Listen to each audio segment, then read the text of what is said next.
Crime world প্রতিদিন দুপুর 12টায় শুধুমাত্র আর+ গোল্ডে। শীত মানেই তো উৎসব আর মেলা, আর শীতের শুরুতেই দমদমে শুরু হলো 11তম বই মেলা। পুরনো কলকাতার মোড়কে সাজিয়ে তোলা হয়েছে গোটা বই মেলাকে। দেশ বিদেশের প্রায় 35টি প্রকাশনা সংস্থা স্টল দিয়েছে এবার এই বই মেলায়। পাশাপাশি রয়েছে খাবার স্টলও।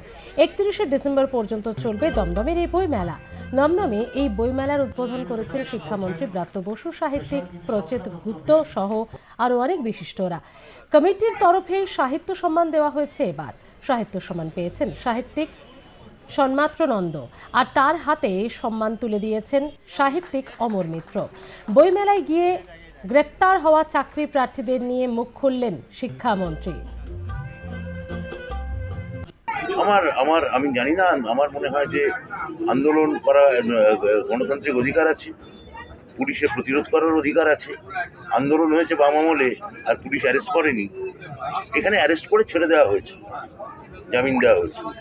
গুলি চালিয়ে দেওয়ানো হয়নি তো, নন্দীগ্রামের মতো বা সিঙ্গুরের মতো। গুলি চালানো হয়েছে কি আন্দোলনকারীদের? গুলি চালানোর মতো বাম আমলে গুলি চালানো হয়েছে কি?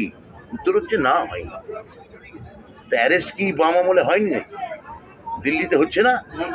বিজেপি শাহিনবাগে হয়নি অ্যারেস্ট? তা এগুলো কি করা যাবে? এগুলো তো সারা ভারতবর্ষের গণতান্ত্রিকতার পার্ট।